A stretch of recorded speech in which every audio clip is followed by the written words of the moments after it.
We are recording. We are recording.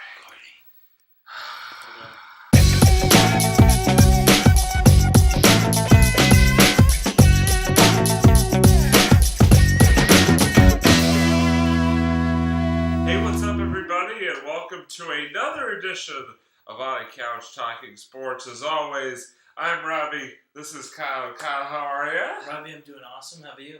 I'm doing pretty well. You know, it's been a little while since we've had an episode. We're back now, ready more than ever to bring you some exciting sports talk, as we always do, because that's what we're here for.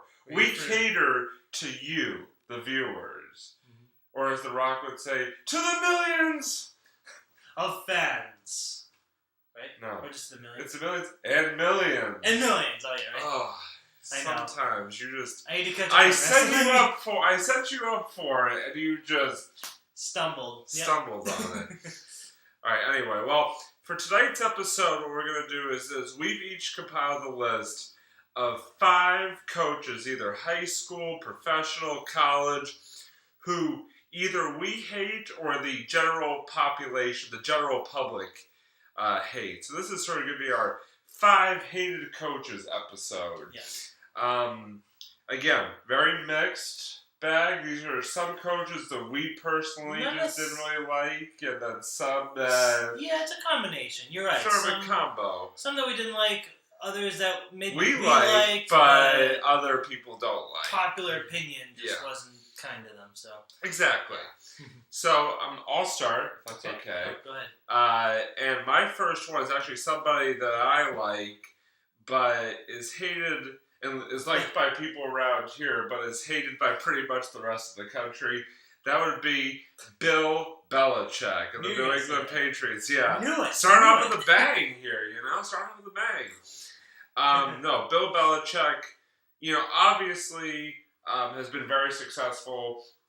Has had some issues. We won't get into that. But obviously, when you're a winner, a lot of times you're going to have your critics and your haters, and the Patriots have certainly had those over the year. And I think Bill Belichick sort of gets a bad name because he's not really he's sort of not solemn, but he's sort of like stern and doesn't really give a lot away, and kind of honestly can be kind of boring sometimes to listen to be honest. But he's a man about business, it looks like. Exactly. Do your job. Yeah. He's very straightforward. So like I said, Patriots fans, we love him. We think he's the greatest thing since sliced bread. But other fans out there don't share that opinion whatsoever. But you know what? They hate him because they hate him. Well said. Next coach is somebody that I personally have never liked and would never want to play for. I just can't say this guy. Nick Saban, the head football coach at the University of Alabama.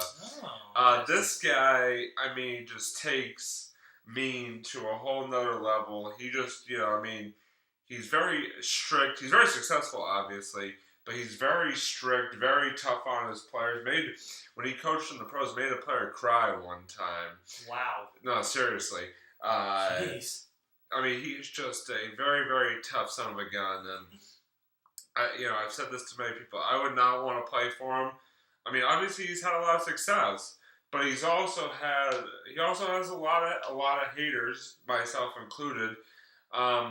Sort of gypped the Miami Dolphins back in the day when he sort of left them to become the head coach of Alabama, even after saying he wasn't going to leave, and just sort of didn't make a whole lot of friends by doing that. But Nick Saban, you're on the list.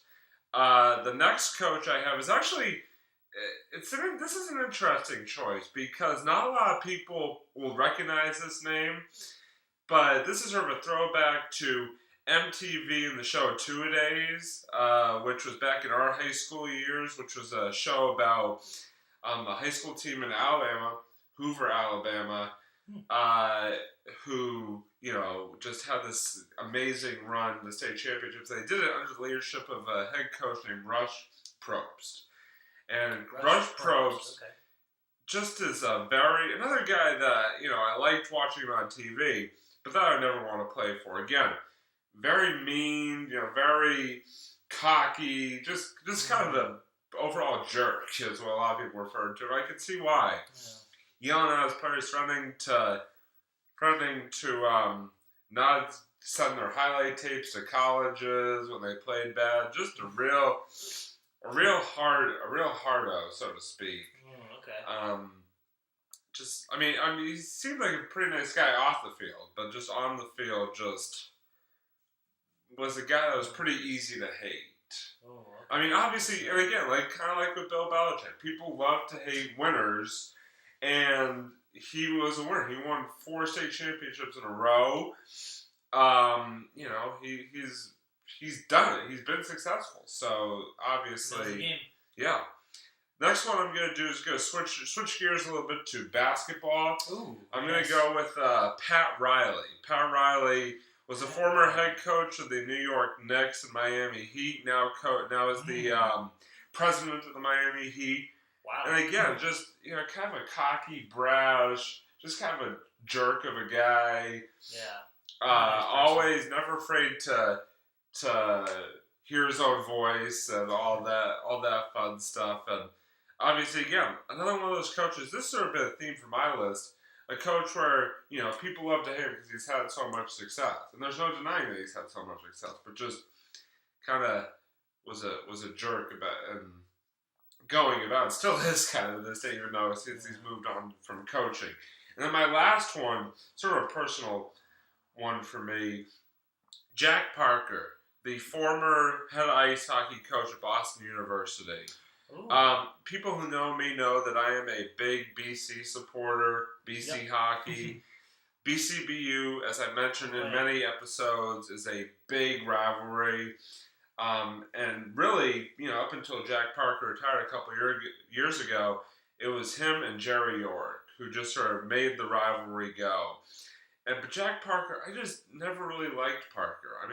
Not just because of BU, but just because he was, again, just sort of very strict, very tough guy. Just sort of didn't really seem to treat it more as a business than as a game. And obviously, again, when you're a rival and your rival's being successful, you're gonna hate the person that's at the top, and he certainly was at the top and did some great things for college hockey. There's no question about it, but I just never liked him as his coaching style and whatnot. So those are my 5. So now I know Kyle's gonna give us his take. I'm very interested to see where he goes with this. So Kyle, take it away, my friend. So I'm gonna have to say my top pick. I just want to get this one out of the way. Actually, Robbie and I had one of the picks Robbie had was the exact same as me. I also picked Bill Belichick because he's the one football coach, the one pro football coach I know about the most, and every time I've seen him in interviews and seen him kind of off the field, he seems like a nice guy. No, that was my reaction. Bill Belichick I think you're falling asleep all of a second. I was like, oh, thanks, Robbie. No, that was my reaction when Bill Belichick talks. Yeah, basically. No, I know. He's got it. He seems like he seems like an okay guy. Actually, as much as I know, I understand people dislike him because of how how good he's really become and how far he's led the Patriots. I gotta say, I have a lot of respect for kind of how he handles things. Like some coaches, like you said, like some of the coaches you mentioned, and some of the, especially the former Nets coach you said, who's now like the Heat coach. Oh, the Heat coach. I'm sorry, what am I saying? The Heat and Knicks. Nick, I think you're thinking of the Knicks. Oh, the Knicks. I'm sorry, the Knicks. I think said that's at first. Yeah. No. The Heat and Knicks. Like some coaches, they just seem to be all about them and talking. They talk the talk and everything. And I like how Bill Belichick. He seems very real. At least he's very straightforward with everything. He doesn't talk it up. He just goes and does it. So I just wanted to give that one point that I. By the way, Bill Belichick, if you're watching this, we just want you to know that we love you. Yeah. You're loved by us. Yeah, you're loved by On a Couch Talking Sports. You're welcome here at any time, by the way. Yeah. So I just. Hey, I know. Guest star Bill Belichick. I don't know if that'll ever happen, but no, that'll never happen. If it does, then damn, Robbie, we're awesome. We did something right. Yeah, exactly. Yeah. Pick number 4. I would have to say the coach from. Now this is. He was in that movie Foxcatcher. It was based on a real story that he was a wrestling coach, and he was one of those coaches that just kind of very sleazy. He was actually played by Steve Carell, and he was just one of the freakiest coaches I've ever seen. And I've heard kind of little bits and pieces of his story and how kind of really just kind of really messed up he was, and some of the stuff I won't get into it, but some of the stuff he did with his wrestlers, and it just gets really crazy. You can look him up, I'm sure, on Google and find, I'm sure, some new stories about him. And he was so his story was so crazy that they had to make a movie out of it, or they ended up making a movie out of it because I guess So he's my number 2 pick. The main coach, I don't know his name, I forget his name, but the head coach wrestling coach from Foxcatcher. Number 3, I would have to say, now I don't want to diss the town, because I don't know if this guy still coaches in that town, but one of the football coaches I remember when I was in high school football, and I think it was Dedham, one of the coaches, I just remember he just really seemed to be. Now, coaches, I understand that coaches got to yell and, really get their players motivated and pumped up. But this guy just... Did you say motivated? Yeah, get them motivated. Motivated. People have different ways of pronouncing that. Nobody's ever pronounced it motivated. Motivated? Are you sure? No. Motivated? 100% positive. It's motivated. It's like nuclear and nuclear. Sometimes people can... Anyways. Okay. I've been alive 25 years. I've never heard anybody refer to motivated as motivated. Never. Sure? Never. I've heard some people say that. Never. Yeah, well, whoever they are not the brightest bulbs in the show. But continue. Oh, it's just one. Continue. No, that's fine. I'm just going to sit over here and judge you. That's okay. Okay, fair enough. What are you, like Simon Cowell or something? This guy's like Simon Cowell judging my grammar and speech and all that stuff. Simon Cowell was a judge grammar and speech. Yeah, you're like the Simon Cowell version of that, basically. So anyways. we really do like each other. This is an oddly tapped episode. I'm sorry, buddy. Oh, it's okay. It's okay. The love is back. The love is back. Judging my grammar? No, I don't care. The love is back. We're okay. I don't care. I'm just messing around. But... Wait, what was that? Oh yeah, so Dedham High School. I just wasn't like in the way he was kind of yelling at his players. He really seemed to be yelling out of frustration. You can't really do that too much as a coach. I don't think so. Number 4 is keep it classy. Keep it classy. Yeah, exactly. Yeah, keep it classy, Dedham. Ron Burgundy. Take a page from Ron Burgundy. Yeah. And I'd say number 4 for me is So it wasn't really technically my coach. It was actually my sister's basketball coach in middle school. Was the kind of coach that this is middle school basketball. It's you don't take it that seriously, right? It's not like it's high. It's not like it's like varsity high school or the pros or anything like that. College. He would constantly bench players, including my sister, because I guess he was looking to tire out the best players of the team, and that always kind of ticked me off a bit when I heard my sister come home and talk about, oh yeah, I was benched for most of the game. I played for one play and everything, it's not really play, but one. It's annoying. I got what you're saying. Yeah, it's annoying. Didn't get a lot of playing time. Yeah, exactly. I know the feeling. It's middle school. Come on, it's middle school. Why do you have to take it so seriously? That just boggles me. Hey, I didn't play. I gotta step off on a personal story here. In 8th grade football, you weren't on the 8th grade team because you didn't start playing until the next year. Yeah. But in our last home game, guess how many plays I played? Oh. None. You serious? 100% serious. That's terrible. I played 0 plays in our last middle school football game. 0 plays? 0 plays. Oh, that's annoying. Didn't play a down. Wow. I stood on the sideline the whole game. Oh, that's awful. I'm sorry. Looking back on it, it's probably was a blessing because I hated the contact of football, but still, it's kind of like I'm here. I'm on the team. Yeah, it's kind of annoying. It would have been nice if they at least played on for a few plays, but what are you gonna do? Oh, I hate that. Anyway, continue. Sorry to interrupt. No, that's okay. Biggest pet peeve. No, he's right. That's the biggest pet peeve of mine for a coach. You got to play all your players. If you have them, play them. Simple as that. Number 1. Even if you try and put them on JV. Yeah, exactly. As a senior. you know where I'm going with that. Oh God. We won't get into that. Just continue. We don't need to go into that. Okay. Senior. We've got off some weird tangents this episode. I know, right? I think it's just the weather change. Yeah. I blame the weather change. The humidity is getting to us. Pretty much. Number 1 pick. You ready for this one? No. You ready? Wait, how many have you done so far? 4. I got 1 more, so it'll be quick. No, I'm trying to think. You did... Bill Belichick. The Devon coach. Foxcatcher, and... that's right. Okay, you're right. Go ahead. Alright, so... Sorry, having trouble doing math. That's okay. Now. Like I said, humidity, I think that's just messing over their minds. So. Yeah. Or aliens, one of those 2.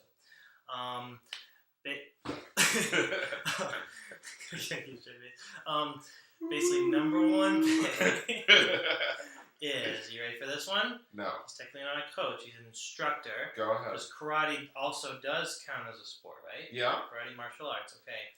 Are you going to go with the guy from the Karate Kid? Yes, how did you know? Yes. The evil coach from the first and the third movie of Karate Kid. Don't you just hate that guy? He was such a jerk to all his students. Hate that guy. And then he comes in the third movie, you think he's gone. He fakes his own death in the third movie. He fakes his own death, and he comes out, he goes, ah! He's like, surprise, I didn't die! Yeah. Yeah, and he scares poor Ralph Macchio away. He has to run away and go back to Mr. Miyagi. Oh, this is an opposing coach. The opposing coach, yeah. Oh, I was about to say, I was like... Oh, no, not Mr. Miyagi. I thought you were talking about Mr. Miyagi, and I was like... I don't think Mr. Miyagi is that bad a guy. No, Mr. Miyagi's a great guy. Are you kidding me? Oh, no. Mr. Miyagi, I mean, I understand people, they get ticked off when he does the wax on, wax off deal. That makes the movie. But that's what it is. The thing is, they learn through him. They understand his method, and they're like, oh, I see what you were doing. See, they respect him. See, Ralph Macchio, by the end of the first movie, he completely respected him. But no, I'm talking about the opposing coach. Yeah, okay. His first coach. I was nervous there for a second, but I got where you're going. I forget that instructor's name. I feel bad. It's alright. Like the curly hair. It's alright. Curly brown hair. But yeah, he faked his own death in the third movie, and this isn't a real show, so you don't have to worry. You don't have to worry about. I know. You don't have to worry about remembering people. We're watched by 5 people. It doesn't really matter. That's alright. It's all good. No judging, right? So we've got some weird tangents. Evil instructor. Right? Evil instructor. Karate Kid. Jerk. Very good. Yeah. Those are good picks. I must say. You definitely had a good combination going there. So well done. Thank you. Alright, so now we're going to move on to the end portion of our show, our monologues. I'm going to go first. Mine's sort of a 2-part monologue. Okay. First part, so a couple weeks ago, I actually for the first time went laser tagging with my work. Nice. We took the kids from my work to laser tag. Ton of fun. Like, just being in the room and just like trying to pretend like you're actually like in war and like hiding behind things and then shooting or tagging people with laser guns and stuff like that. It was actually just like a ton of fun. Like I got like really into it. It was just it was a blast to go to, and definitely I definitely want to go laser tagging again because that was a really fun experience. And then the second part of my monologue is I want to give a shout out to Tufts University, good old Medford, Massachusetts, the Jumbos. I know a couple people who one who works there and one who's a student there. Oh, nice. They had an amazing weekend sports-wise. Their boys lacrosse team won its third straight NCAA D3 national championship. Wow. And then its girls softball team won its second straight national championship and finished their season. Get this, 51-0. A perfect season for the Jumbos women's softball team. So, Tufts, kudos. Rock on, Tufts. Congratulations. Nice. Very, very impressive. Go Jumbos. Nice. So that's it for my monologue. Kyle, what do you got for us this week? Let me think. I had it, but I forgot it. I'm always really bad with the monologues. I news lately. Blame the humidity. Well, all right. I know what I'll talk about. So I was, we were talking about the Karate Kid or the original movie earlier. Everyone knows how much the classic that movie is. Well, I wanted to actually review the remake. They remade the movie in 2010 with Jackie Chan as Mr. Not Miyagi, but he's like the Mr. They have different characters, but who play kind of the same type of role as the original. He was kind of the Mr. Miyagi type of character. I think his name is Mr. Han or something. Okay. And Jaden Smith, Will Smith's son, played kind of the Ralph Macchio character of the movie. And I thought it was actually, for a remake, it was pretty good. Usually when people hear of remakes like Point Break Point Break or anything like Halloween, when they hear about certain Poltergeist. When they hear about certain movies being remade, they're like, oh, really? But this one actually, for a remake, it wasn't half bad. You kind of got to look at it at its own sort of thing. I don't think it's as good as the original, but it's still pretty good. It still went in its own direction. It's watchable. Yeah, it's watchable, definitely. It was kind of nice. I liked actually the way they did Jaden Smith's character and Jackie Chan's character, and I liked the chemistry they had on screen. The Jackie Chan I thought was a very good master.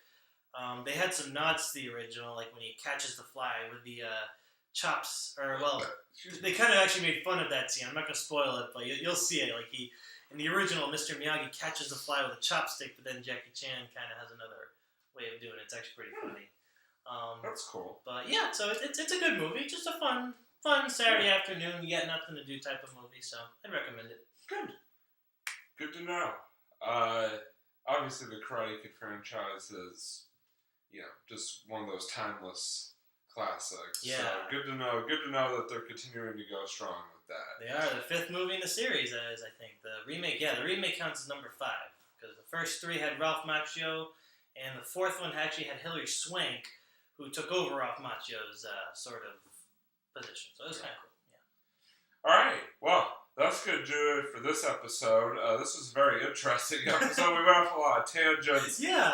Got movies affected by the humidity, and we had some tension. Got back to love, but no,